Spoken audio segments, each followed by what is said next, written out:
Hello and welcome back to Suspended Fanation. I'm your host, Dennis Bithoulkas, and it's time for the Sunday morning edition of Saturday Morning Blast Off. Welcome, everybody. Let me take care of some business first, then we'll get down to it. If you like what you see here, like, share, and subscribe. If you're still on the fence about subscribing, take a look at the video that pops up at the very end here. Basically, what YouTube does, takes the algorithms of all the stuff you've been watching and tries to match it as best as possible. One of the videos in my vast video library and pops it up there just for you. If you want to know when I'm going to be on live again next, you get the bell down below. It's a 50-50 chance of YouTube actually notifying you. Best thing to do is go to suspendedfanimation.com. Take a look at the schedule that's up there. I post it every week, basically. So I'm going to change it out tomorrow, actually. And I also have the links to all my social media links. So there's Twitter, Instagram, Patreon. No tier sip on the Patreon. I'm waiting until I hit 1,000 subscribers because then I'm going to give stuff to you when you guys give me money. Also, I have the links to this YouTube channel, my Facebook page, and a Facebook group page where you guys can post stuff and chat amongst yourselves. All right. Hopefully everyone's been having a good weekend so far. Let's get down to it, shall we? Well, we just got the news that Wonder Woman 1984 is finally going to be released, and it's going to be released both in theaters and on HBO Max at no extra cost to the subscribers on December 25th. So that's right, on Christmas Day. That's what it's going to happen. Hey, Stanley. So yes, we get the sequel to Wonder Woman to Wonder Woman on Christmas Day. Those of you, of course, have HBO Max. So I understand, Stanley. So it's going to be out in theaters for you guys out in Europe, as from what it looks like. So I, for one, am not braving any theaters anytime soon. So yeah, especially with this, I agree with you, Stanley. I wouldn't do it either.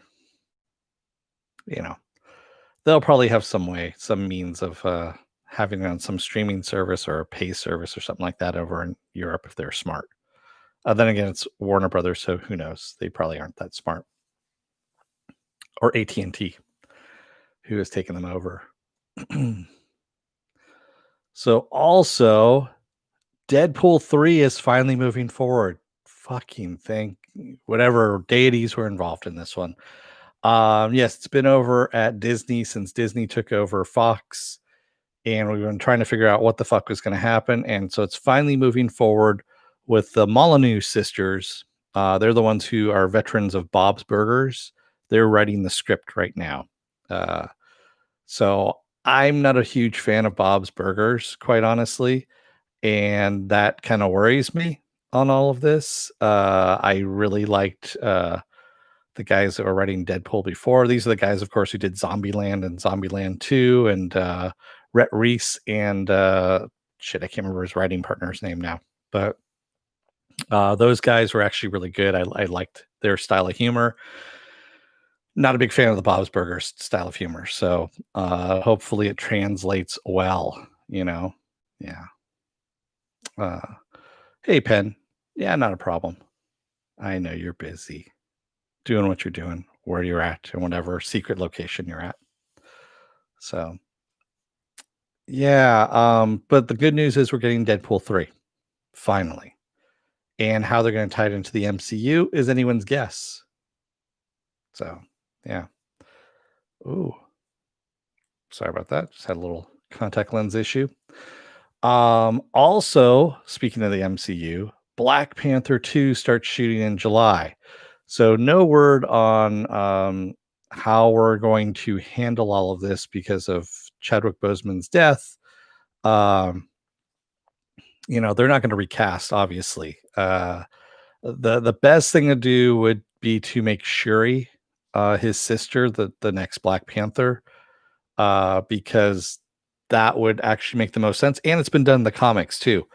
So actually, kind of describing it, I guess you could say, having the death happen off screen of, T'Challa, and then having Shuri having to deal with this, having basically the movie be kind of a tribute and a mourning to Chadwick Boseman in a way, and also passing the baton onto Shuri as well, I think would be the best way of going, but I don't know.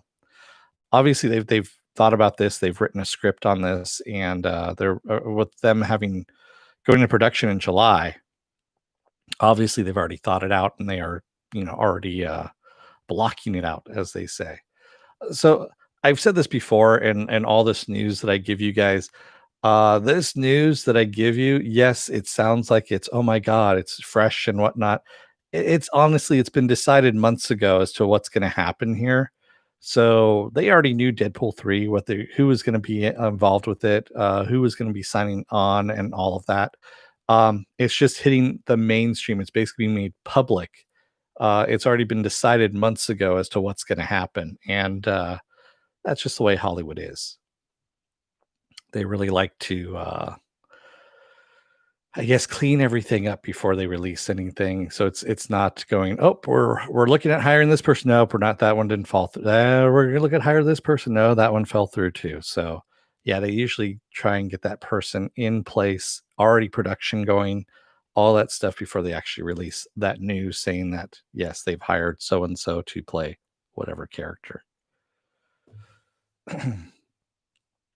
Speaking of which, Stranger Things season 4 has added Robert Englund, of course, the Freddy Krueger himself, as a homicidal mental patient. Not typecast at all.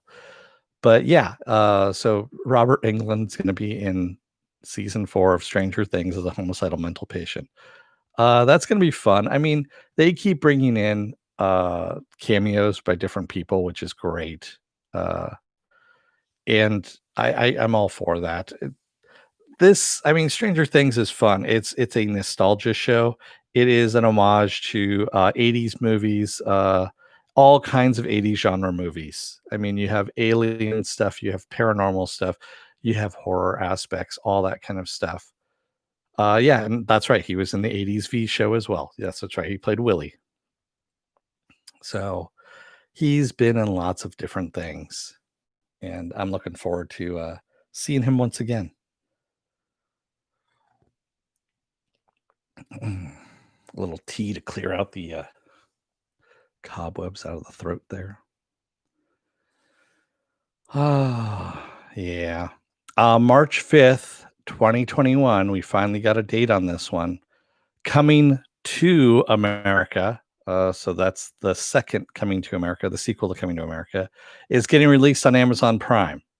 Of course, this is with Eddie Murphy, Arsenio Hall, James Earl Jones. All those people are coming back for this sequel. But yes, instead of going to theaters, Paramount was able to sell it to Amazon for, I think they sold it for like $60 million, something like that. They sold it for a good chunk of change. And of course, it's going on Amazon, straight to Amazon, not to theaters. Yes, that's Zamunda. That is right. That is the Zamunda, the Prince of Zamunda. So we'll see what's going to happen with if he's still married or if what's going on. Because John Amos is he's passed away. I mean, who played McDowell? The father, the American father. So I don't know. Who else they're going to have in there. I mean, the original cast, is he still alive? John Amos? I thought he had passed away. Maybe I was wrong. Okay. I don't know why I thought he passed away.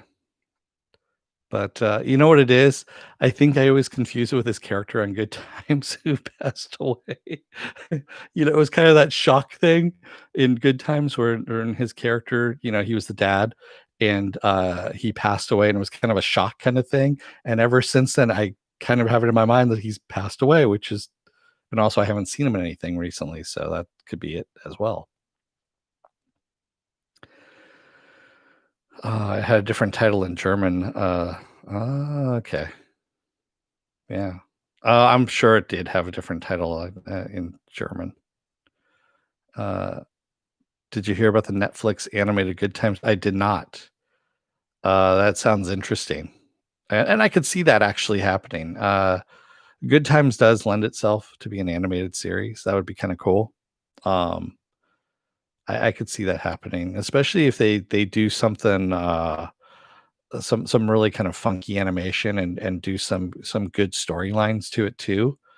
I don't know who they're going to get, who's running it, but hopefully it doesn't.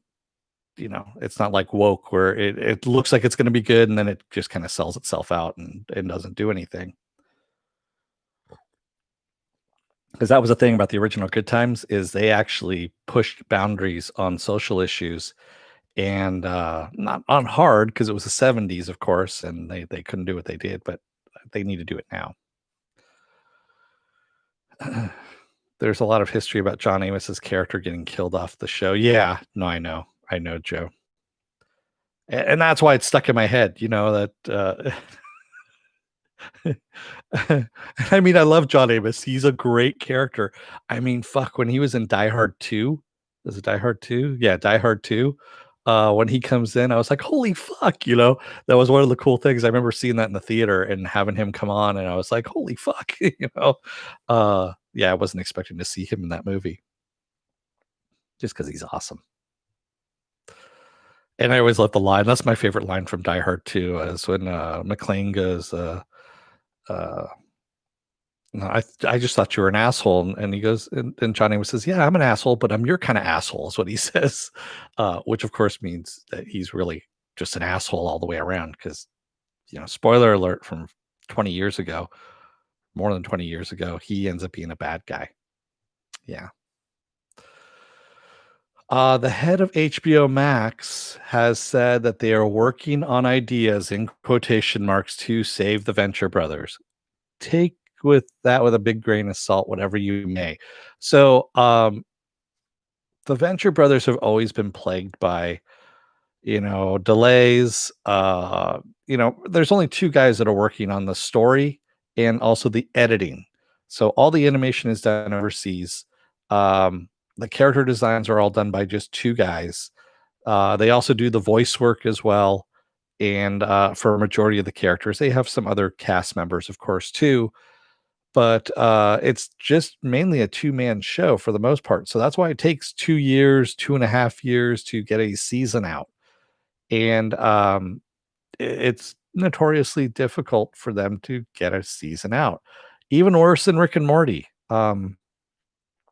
And I'm fairly sure that AT&T is not going to, AT&T now owns Time Warner Media or whatever the fuck it's called this week. And I'm sure that if Venture Brothers was to come back in some form, especially on HBO Max, they're going to want some stipulations that you're going to have it out on a certain time when we tell you to, not this, oh, well, yeah, go ahead. You guys can take another year to polish shit up. Maybe do it without the creators. No, you can't do that, Stanley. There's just no way. I was actually watching. So if you go to adultswim.com, there's a section on there that says marathon, and you can marathon different shows. They just have them playing, and you can't stop them, start them, or anything like that. And so they have a Venture Brothers marathon going on where they play all 7 seasons of the Venture Brothers in order. And I popped in the end of season 1, beginning of season 2, and started watching it. And it's so good and has so many references, obscure references and things like that they call back to all the time. Not only that, their character references too, they call back to, and it could be some obscure shit in there.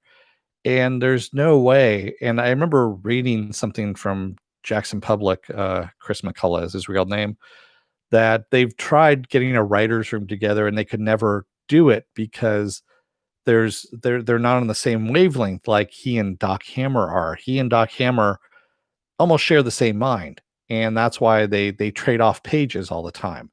One will write a script and hand it to the other, while the other one has already written a script and hands it off, and they switch off, and they can add their own stuff, delete stuff, whatever, and not have too many issues with it.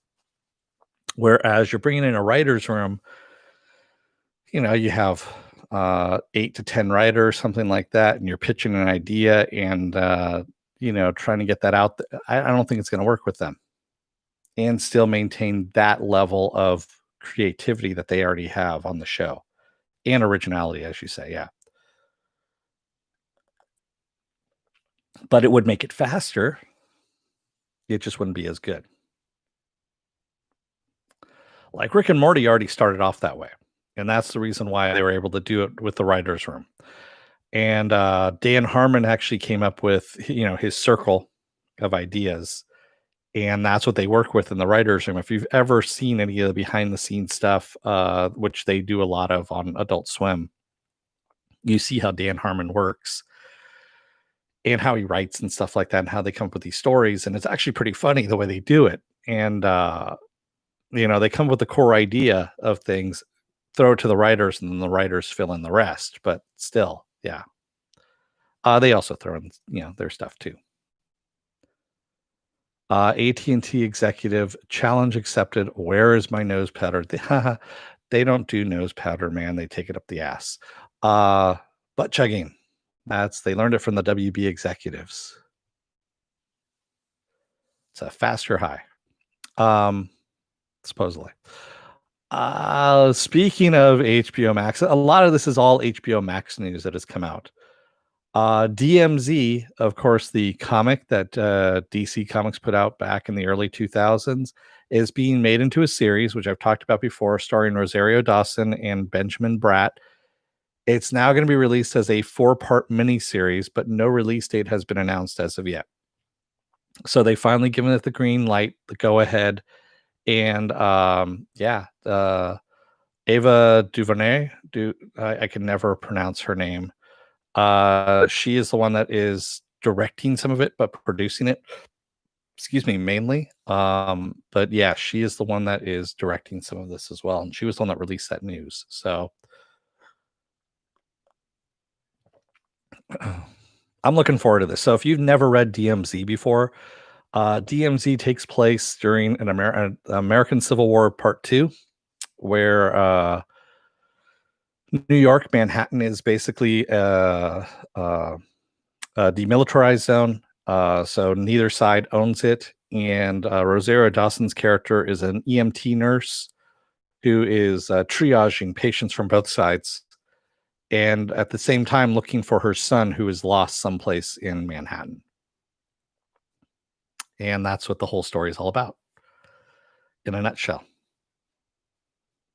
But yeah, it's fairly, I guess you could say its time has come, which is kind of frightening at the same time. But yeah.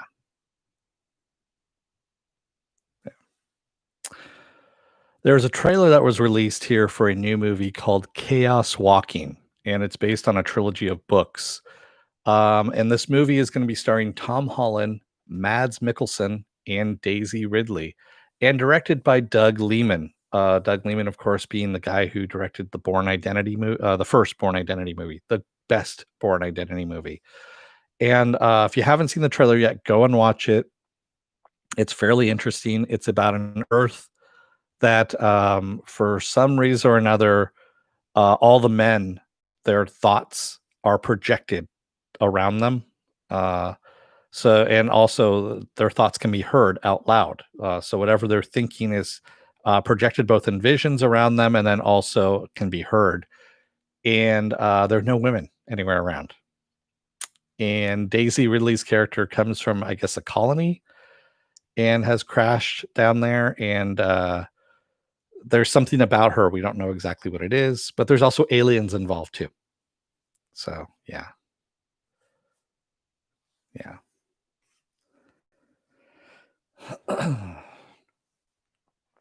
It looks like fun. It does look like fun. Lots of porn imagery, I assume, is what Stanley says. I'm surprised that there probably isn't that. They're not going to show that much. But yes, I would assume so. I mean, yeah.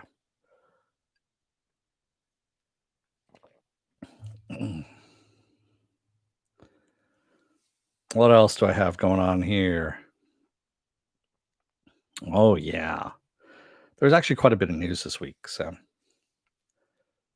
Bruce Campbell and Michael Jai White are going to be in a movie called Black Friday that takes place on, yes, Black Friday. And it's a movie about an alien parasite that makes shoppers even more crazed and homicidal than they actually are on Black Friday. And Bruce Campbell and Michael Jai White, I believe, play retail workers, if I'm not mistaken. And all I know is I heard Bruce Campbell, Michael Jai White, alien parasite. I was like, I'm there. I will be there for that. That's my type of movie. I expect there to be lots of blood, lots of martial arts as well for Michael Jai White, at least, and just a lot of mayhem in the middle of all of that too, and just fun in general. And of course, there's going to be quips flying around because both Michael Jai White and Bruce Campbell can deliver on the quips. Possibly we could have some chainsaws. They are in a department store after all, so I wouldn't be surprised. No, Joe, I didn't see it. I saw that it was up. I didn't get a chance to see it. Yeah. Oh, let's see what else we've got here. Oh yeah, another trailer for the Snyder Cut's been released. And if I have to listen to that fucking Hallelujah song one more time, I'm just over it. Honestly, I'm not seeing anything different about this movie other than it's been recut. And the trailer gives away, I guess, Silas Stone dies now in this one. He's probably just going to kill off a lot more people in this one because it's Snyder and the Snyder murderverse demands sacrifice. So, and I'm just going to say right now that Doomsday, that fucking horribly animated Doomsday in the very beginning, needs to go. It looks like claymation almost in a way. It looks horribly fucking bad. I am totally against this whole fan pressured uh the recut of something. It's just stupid, quite honestly. And to throw in, what is it, 60-70 million dollars for this thing? I understand it's a pandemic. Warner Brothers is looking for a cash cow, and they're not going to get it with this, quite honestly. You're going to get a subset of people that are going to buy it. Because of course HBO Max is not going to release this in 4K because they're not in 4K. They don't broadcast in 4K. So they're going to release it on DVD and 4K and Blu-ray DVD in 4K at that point, and people will buy it then, but not everyone will. Yeah, it's just HBO Max pandemic desperation. I agree with you, Stanley. Yeah, I'm not interested in either. Yeah.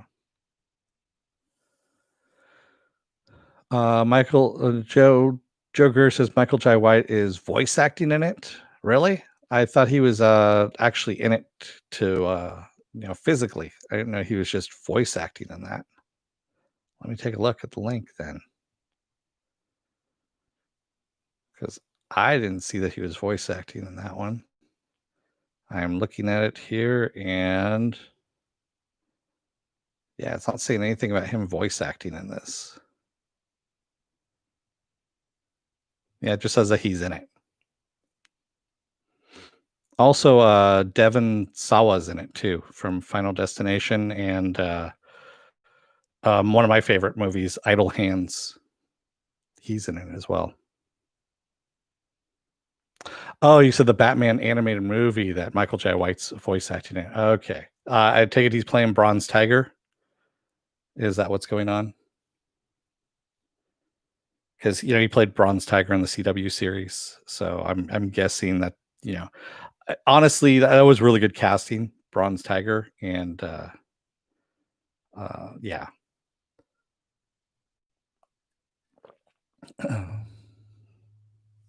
I love Michael Jai White, man.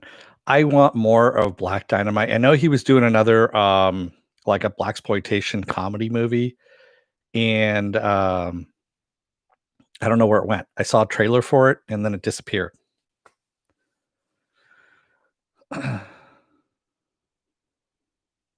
It's a mix of Jim Kelly. Oh, it's set in the 70s, the Batman one. Okay. I'll take a look at it. Speaking of something I'm not going to take a look at, December 11th, Michael Bay's COVID-19 sci-fi movie called Songbird gets released on video on demand rental for $19.99 for a 48-hour window. No thanks. So essentially what it's supposed to be is this Songbird movie takes place in 2024. Um, COVID has mutated and there's a new strain called COVID 23, which is so deadly that cities have walled themselves off. And so you can't get out. And it's supposed to be about one guy who's a courier who is immune to the COVID virus and is, shuttling shit between cities and whatnot. And his girlfriend gets trapped in one of the cities that gets walled off. Yep, it's Michael Bay. So there's going to be lots of explosions, some slow mo shit, an American flag waving in slow motion in the background behind somebody. Most likely a scantily clad, sweaty woman who's in slow motion as well. And yeah, there you go. Although, Michael Bay sometimes does surprise every now and then. I mean, The Island is a guilty pleasure for me. The Island was very surprising, quite honestly. I was surprised that it was actually that good and coherent. And that was Michael Bay. Go figure.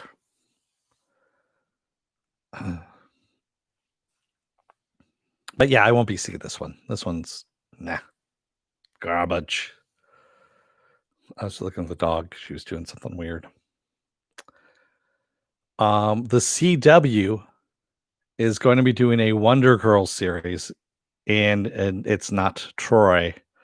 It's going to be Yara Flor as the main character. So Yara Flor is a new comic book character, fairly recently new. She's of Latin descent, of course. So they're moving in that direction with the CW series on that. And okay, I haven't seen the new character because again I haven't read comics in a while, and from what I understand, she is like brand spanking new, like maybe a year in the comics. So don't know about that one. CW right now is just kind of yeah, nah. I mean, the only thing I'm watching off of that is Legends of Tomorrow. Yeah, and even then, it's kind of half-heartedly. I don't know. Not really game on that one. And also, the CW has canceled Black Lightning after the current season airs. So season 4 will be Black Lightning's last season. But as I said last week, they have a spinoff, Painkiller is a spinoff. Supposedly that hasn't been affected by all of this. So yeah, Black Lightning is dead. Yeah, I'm gonna be watching Stargirl, Stanley. Although now that it's at the CW, I don't know if I'm gonna be covering it on this channel, just because I'm pretty sure the qualities are gonna be even lower than they were than when it started. But yeah, yeah. See, Stargirl started off as a DC Universe project and then switched to CW midway through. Yeah, but I am disappointed that Black Lightning's getting canceled. It was good, but then it started getting a little too repetitive in some stuff and stuck in I guess it got stuck in the story is really what happened. And like they, being stuck on the farm like it is in Walking Dead season 2, this one got stuck in Freeman and just needed it. They expanded globally. I don't understand in Crisis, but stayed within the confines of Freeland and needed to expand a little bit more. Yeah. I agree with you, Stanley. It was good at first, then just got really fucking tedious. It needed to expand out, especially since they did the whole Markovia line, and Markovia looked suspiciously like Freeland, excuse me. And yeah, they needed to kind of branch out a little bit more. I mean, they could have brought in Amanda Waller at some point and done a whole globetrotting adventure kind of thing. I mean, they could have gone all Arrow with that on, but they didn't. And again, it's budget. I understand it's budget on this one, but still, it's being canceled. So I talked about Lord and Miller a little bit earlier. Lord and Miller are going to be producing a classic Universal monster movie. We don't know what it is as of yet, starring Channing Tatum. And of course, these guys have worked together before on 21 and 22 Jump Street. If you've not seen 21 or 22 Jump Street, fucking go and watch it, man. Some of the best stuff Channing Tatum has done. Channing Tatum is a comedic genius when it comes to shit. I mean, I didn't realize how funny the guy was until I saw those movies, and some of the best comedy you'll ever see, quite honestly. Some good stuff. But yeah, go and watch that stuff. But I'm looking forward to this. I want to see what they're gonna do. They've already got the Mummy with Tom Cruise. Um, the Wolfman they already have done. The Invisible Man they've got going on already. Dracula they could do. They could do Dracula as a kind of a comedy in a way. Um, I'm trying to think what else. They've also got The Creature of the Black Lagoon, which is the other classic monster movie. So I think those are the only two left. Is they've got Dracula and The Creature of the Black Lagoon for him to do. So we'll see which one they end up picking up.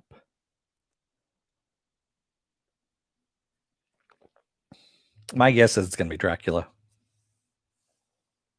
That would be kind of funny.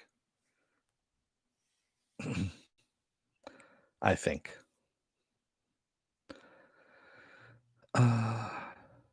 They did Dracula Origins already, or did that one not I didn't even hear about that one. I might have been sick the first showing or something like that, that it was in theaters or something. I never even heard of it. Yeah. So the video game The Last of Us, I've talked about this a long time ago too, that it's being developed for a TV series. Well, HBO has finally ordered episodes for the TV series adaptation of The Last of Us. That's right, it's moving forward. So yeah, you guys will be able to, bitch about another video game movie, TV show, series, whatever, and how it doesn't follow the video game or anything like that. And wash, rinse, repeat. Wash, rinse, repeat. Yeah. It's not going to follow the video game. It never is going to follow the video game just because you can't. So, and also, isn't The Last of Us just kind of like The Walking Dead in a way? Only centralized on one story of two people. I've never played the game, quite honestly, so I don't know. So it in and of itself, it's derivative of something else, correct? Which started off as a comic and then TV series. Yeah. But who knows? Like I said, I haven't played the game. I don't know. And speaking of something else no one asked for, another new Predator movie is in the works. And this one is being directed by Dan Trachtenberg, who is the guy who directed 10 Cloverfield Lane, that John Goodman movie, the one that was underground and all that stuff. Do we really need a new Predator movie at this point? Should we just let it die for a little while? Let it come back in like 20 years or so? I mean, I'll be a really old man at that point, but still. Yeah. Stanley Twiddle says, not about being accurate, it's about being garbage like Assassin's Creed. Assassin's Creed was pretty bad. Assassin's Creed was just horribly bad. See, the first Resident Evil movie gets a lot of shit, but I had a lot of fun with that. That was a good zombie movie.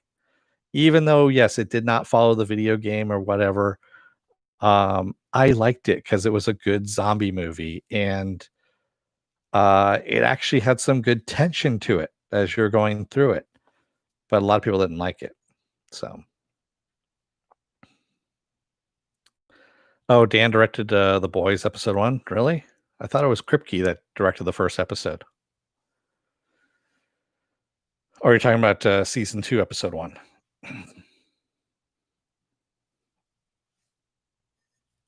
That's what I thought.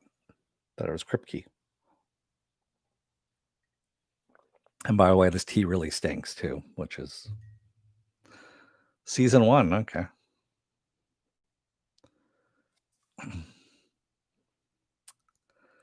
And speaking again of something no one ever really wanted, Short Circuit is getting rebooted again with a Latin flavor to it.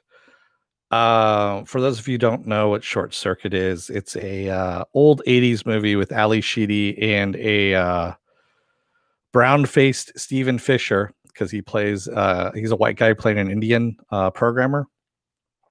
And it's about a military robot that gets struck by lightning and becomes sentient and becomes happy-go-lucky and whatnot. Hopefully this time around with the reboot that the machine shows its true killer intent and starts to kill all its human overlord oppressors. Because, oh wait, isn't that's the precursor to Terminator?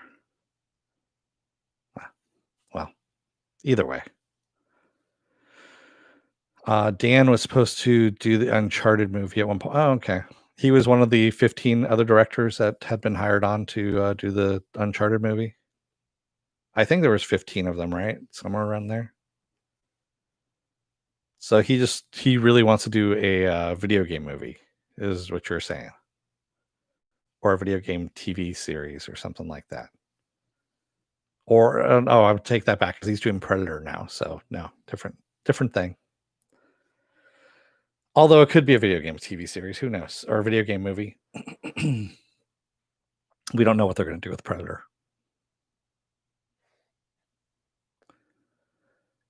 So the final thing that I have here, Stallone has confirmed that he has a role in James Gunn's Suicide Squad movie. We don't know what it was. He did post something up on Instagram. I didn't get a chance to see it.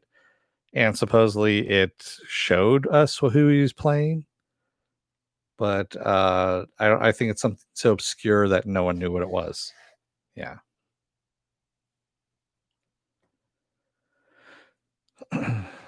It'll be fun to see what it is. I mean, James Gunn, of course, had him in Volume 2 of Guardians of the Galaxy as the original Guardians of the Galaxy team.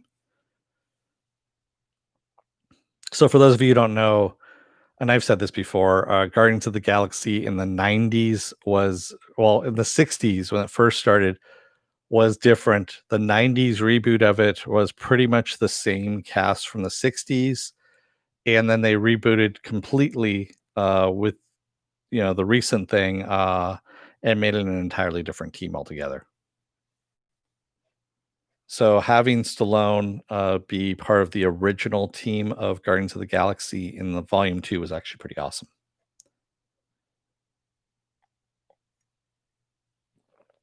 It was a lot of fun. And also Michael Rosenbaum did the voice of Martin X, which is one of my favorite characters from the original Guardians of the Galaxy in that movie. Yeah. Always a lot of fun. He's a big fan of the Uncharted games. Is that what you're saying? Dan was? Okay. So, what else have I got going on this week? Well, tomorrow I'm going to continue with His Dark Materials Season 2. Hopefully it gets a little bit better and picks up the pace a bit. Tuesday will be Is It Worth My Time? And this time around, I'm going to tackle the new reboot of Animaniacs on Hulu. So far, I'm making my way through it, and it's interesting. That's what I'll say. It's interesting. Wednesday, I'm going to be off. Thursday will be another episode of Is It Worth My Time? I don't know what I'm doing as of yet, but I'll think of something. Friday will be The Mandalorian, of course. Saturday, of course, will be the return of Saturday Morning Blast Off.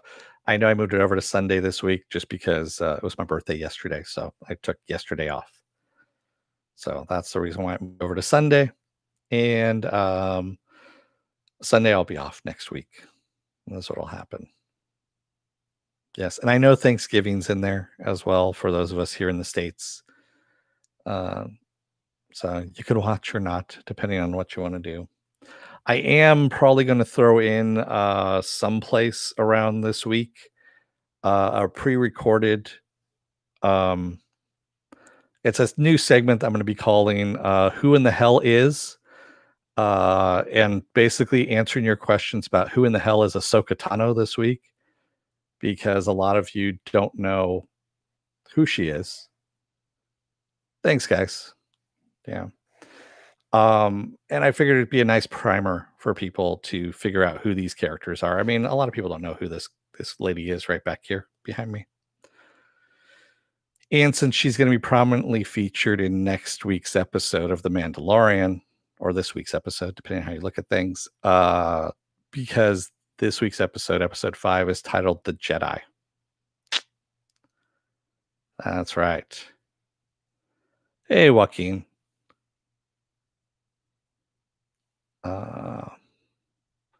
You started watching Clone Wars season 1 today? I'm sorry, season 1 is pretty bad, Stanley. I'll give you that right now. You could probably skip over to season 2 and not really miss anything. I think you'll be okay. But I'm gonna try and do as much. I'm not gonna do a really like comprehensive and go, well, this episode with, episode 31 of Clone Wars. No, I'm not gonna do that. I'm just gonna do an overview of who she is, some of the stuff that happened. I'm even gonna talk about the book a bit as well, because the book does tie into things, into her life and how she got the current white sabers that she's got there. Um, yeah, there's a lot of history in between there, and I think to kind of yes, I'm sure that Favreau and Filoni are going to do a great job of just being able to make it a standalone episode where people who have never heard of Ahsoka Tano aren't going to need to go into oh my god scramble mode and they need to watch everything that happened beforehand. And but this will be a nice kind of primer for those of you who just want to know a little bit more about the character. That's all. Stanley says, because I skipped season 1 and season 2 when I last watched it. Okay. Yeah. Uh no. I would say, Stanley, you miss a lot if you're just watching the last 4 episodes of season 7. Yes, the last 4 episodes of season 7 are awesome, but it doesn't if you want to be the completist or anything like that, I would say go through and watch the Mandalorian episodes of Clone Wars, and then watch the trials of Ahsoka, basically, that are going on in, I want to say it's like season 5 that happens. Yeah. And that's about as much as I'm going to get into on that.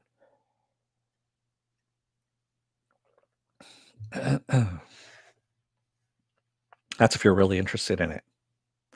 I'm a big fan of Ahsoka. I wasn't to start off with, I'll tell you that, but she became my favorite character out of Star Wars.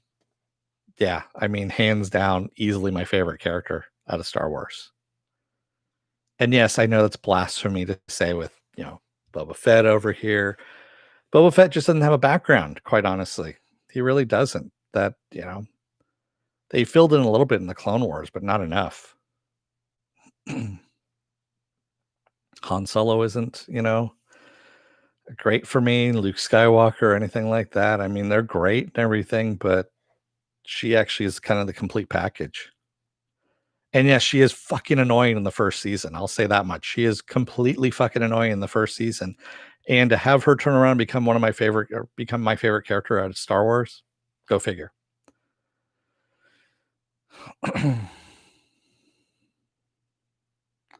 Mandalorian episodes, that's season 5. No, actually, I think it starts in season 3, if I'm not mistaken, Stanley.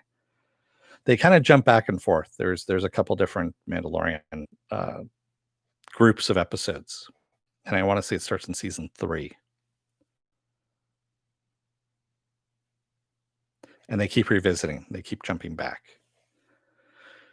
because you have the whole what is it? The whole Death Watch thing that happens, Maul, and then the Siege of Mandalore. So yeah, it's been a while. Even though I rewatched recently the Mandalorian episodes, I just basically put up the Disney Plus listings, and then I'm looking at it and seeing where it's at. I'm looking by the title of the description of the episodes.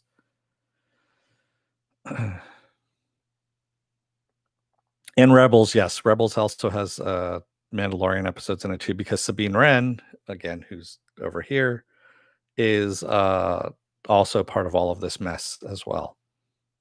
And she ties in with Bo-Katan and Ahsoka. There you go. Yeah, well, The Mandalorian, Boba Fett was one of Dave Filoni's favorite things, and he wanted to put it in there. He wanted more of Mandalore. Is really what he wanted to show. Is he wanted to show a lot more of Mandalore, and that's what he got. And also Jon Favreau was a huge fan. Jon Favreau voices Pre Vizsla in the Clone Wars. So he's of course a Clan Vizsla, and then he also voices the Heavy Gunner, the guy who's behind me right here in The Mandalorian. Even though he's directing the episode, he's the voice of this guy here, even though he does not act in the suit. And that is Paz Vizsla, is who that is in The Mandalorian. So yes, there is a lot of crossover between Filoni and Favreau's worlds, even though it's the same world. Yeah. And that's kind of why I wanted to do this whole thing. It's confusing as all hell if you haven't watched all of it, and I've watched all of it.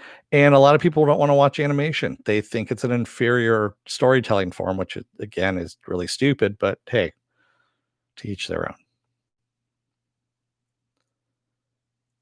Stanley says the Mandalorians play also a part in the Night of the Old Republic games, as far as I remember. Yes, they do. Mm-hmm. Yeah. If I remember correctly, is it Knights of the Old Republic or? Yeah, it is Knights of the Old Republic. Now I have to actually take a look at my dashboard here, because I think I still have a game up here someplace. I was a beta tester a long time ago on one of the games. It might have been Knights of the Old Republic. I don't remember. That was back in like 2011. And yeah, my character was a Mandalorian Force user. Is really what he was. And I was going down a dark path, if I remember correctly.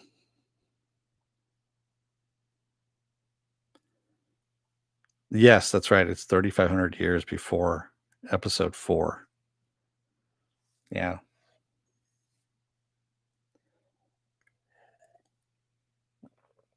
So I'm going to let you guys go for the day. I want to thank everybody who joined me today in the chat, and thank you if you made it this far in the video. If you want to know when I'll be on live again next, hit that bell down below. It's a 50-50 chance of YouTube actually notifying you. So best thing to do is go to suspendedfanimation.com, and you can see all the schedule that's up there, and also all the links to my social media as well. Also, if you're still on the fence about subscribing, take a look at the video that pops up at the very end here. And if you like what you see in that video, hit that subscribe button down below here if you can. And while you're down there, hit that like button and the share button as well. There's someplace around down here. Also, um, what else have I got going on? I think that's about it. I'm gonna let you guys go. It's been a whirlwind weekend for me, so even though it's on lockdown and everything. Thanks, everyone. I will see you again tomorrow for his Dark Materials. Until then, don't let the door hit your ass on the way out. Otherwise, I don't know. You might have a good weekend. I'm at a loss on that one. Thanks, everyone. Have a good rest of your day. Stay safe, be well, take care, and wear a mask when you go outside. All right. Thanks, everyone. Have a good day.